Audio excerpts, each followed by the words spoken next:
اعوذ باللہ من الشیطان الرجیم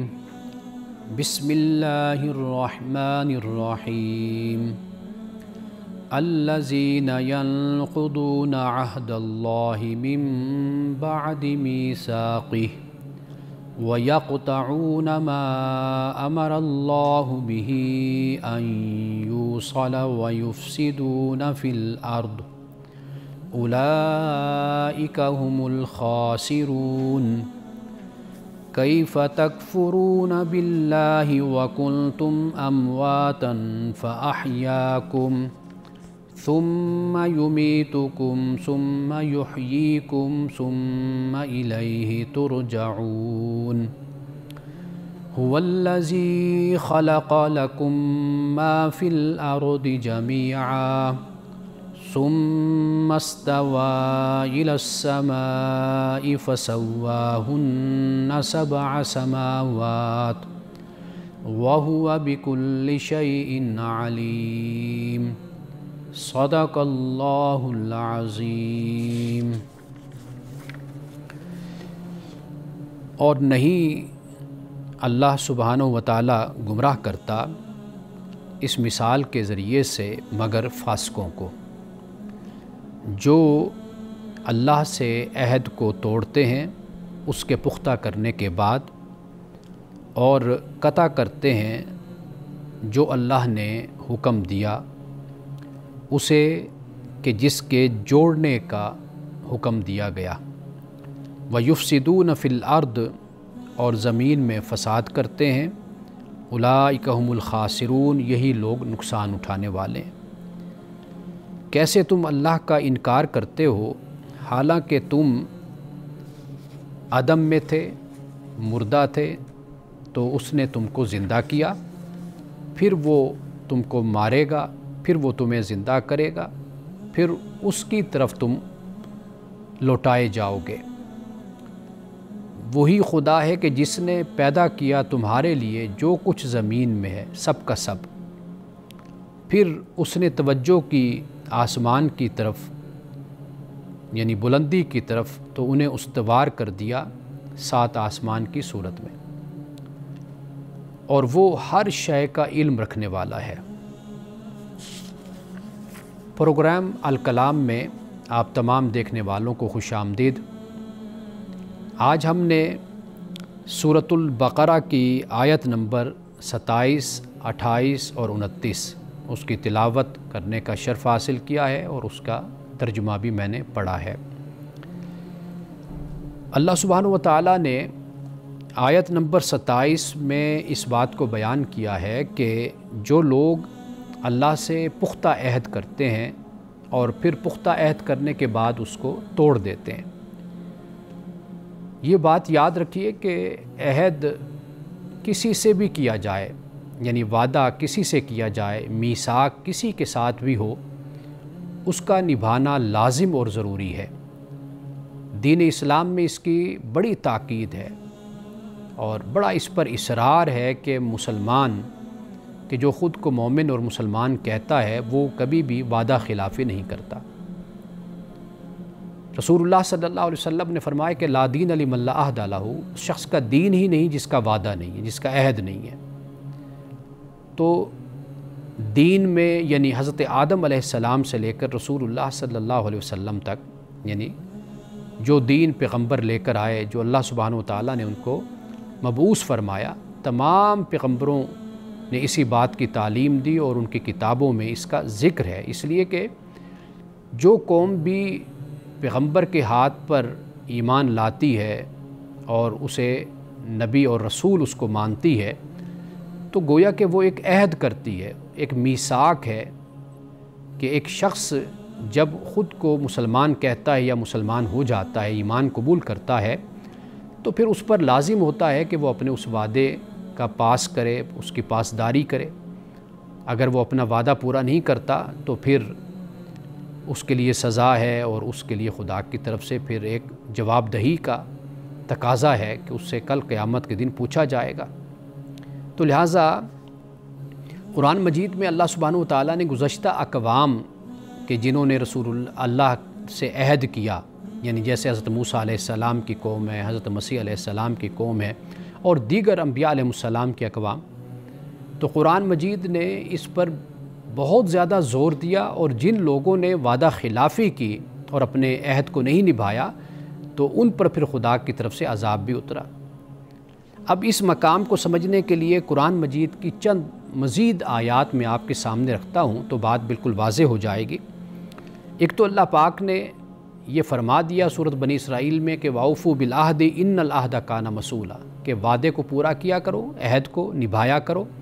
اس لیے کہ کل قیامت کے دن عہد کے بارے میں بھی تم سے سوال ہوگا، تم سے پوچھا جائے گا۔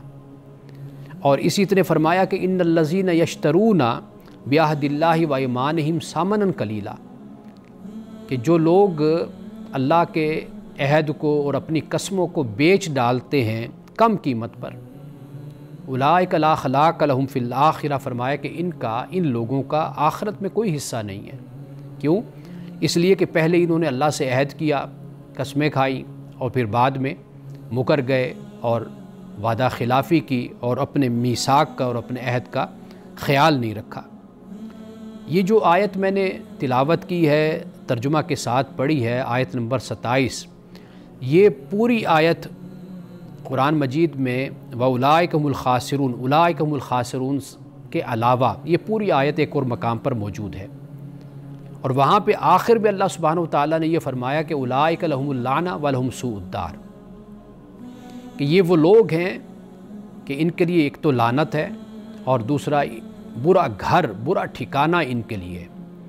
اب یہ جو لعنت ہے تو لعنت سے مراد یعنی جب اس کی نسبت اللہ کی طرف ہوتی ہے تو اس سے مراد یہ کہ خدا کی رحمت سے دور ہو گئے، اور اسی طرح جب ملائکہ کی طرف اس کی نسبت ہوتی تو اس سے مراد یہ ہوتا ہے کہ جو خدا نے ایک ان کا تعاون نیکی کے لحاظ سے، کہ نیکی کے کاموں میں ان کا کوئی تعاون ہو اور ان کے لیے راستے آسان ہوں تاکہ یہ نیکی کے کام کر سکیں اور سیدھے راستے پر چل سکیں، تو در حقیقت فرشتے اس مدد میں اپنا ہاتھ اٹھا لیتے اور ان کی کوئی مدد نہیں کرتے، اور یہی معاملہ مومنین کا بھی ہے اور یہی معاملہ رسول صلی اللہ علیہ وسلم کا بھی ہے۔ تو لہٰذا سورۃ البقرہ کی آیت نمبر 27 کے آخری الفاظ کے علاوہ باقی تمام الفاظ ایک اور مقام پر ہیں، اور آخر میں پھر اختتام اس پر ہوتا ہے۔ اب اللہ سبحانہ وتعالیٰ نے ایک اور مقام پر یہ فرمایا کہ وَأَوْفُوا بِعَهْدِ اللَّهِ إِذَا عَاهَدتُّمْ وَلَا تَنْقُضُوا الْأَيْمَانَ بَعْدَ تَوْكِيدِهَا، فرمایا کہ اللہ سے جو عہد ہے اس کو پورا کیا کرو جب تم عہد کر لو،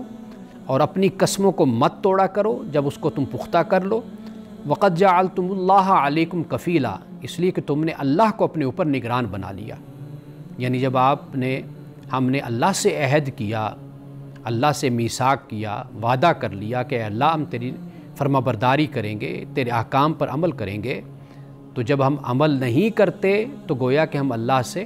وعدہ خلافی کر رہے ہیں جو ہم نے عہد کیا ہے۔ تو اللہ پاک یہ فرماتا ہے کہ تم نے اس عہد کے ذریعے سے اور قسموں کے ذریعے سے تم نے مجھے اپنے اوپر نگران بنا لیا ہے۔ ان اللہ یعلم ما تفعلون، بے شک اللہ جانتا ہے جو تم کرتے ہو۔ اب اس سے آگے ناظرین اکرام ایک بڑی خوبصورت مثال سے اللہ پاک نے ایک بات کو ہمیں سمجھا دیا، فرمایا کہ وَلَا تَكُونُوا كَالَّتِي نَقَضَتْ غَزْلَهَا مِن بَعْدِ قُوَّةٍ أَنْكَاثًا، کہا کہ اس عورت کی طرح نہ ہو جاؤ کہ جس نے اپنا سوت کاٹنے کے بعد پھر اس کو اس نے بکھیر دیا اور اس کو خراب کر دیا، یعنی اس عورت کی طرح نہ ہو جاؤ کہ بڑی مضبوطی سے کاٹ کر پھر اس کو اس نے ٹکڑے ٹکڑے کر ڈالا، گویا کہ اس نے کئی گھنٹے لگا کر محنت کی اور سوت کاتا، لیکن پھر اس کو اس نے ٹکڑے ٹکڑے کر دیا، بکھیر دیا۔ تو اللہ فرماتا ہے کہ بھئی جب تم عہد کرتے ہو، میثاق کرتے ہو، تو میثاق اور عہد کے ذریعے سے تم میری نعمتوں کے حقدار بن جاتے ہو کہ تم اس میثاق کو پورا کرو تاکہ میں تمہیں انعام دوں، تمہیں اپنی نعمتوں سے نوازوں اور اپنی رضا اور خوشنودی تمہیں عطا کروں۔ جب تم یہ ایسا نہیں کرتے تو فرمایا کہ پھر تمہاری مثال تو ایسے ہی ہے کہ ایک عورت جو دن رات محنت کر کے سوت کاتے اور پھر اس کے بعد اپنے سوت کو خود ہی بکھیر کر رکھ دے۔ اب اس کے بعد جو اگلی آیت ہے، آیت نمبر 28، اب اس میں فرمایا کیف تکفرون باللہ وکنتم امواتا، کیسے تم اللہ کا انکار کرتے ہو حالانکہ تم مردہ تھے، تو فاحیاکم، تو اس نے تمہیں زندہ کیا۔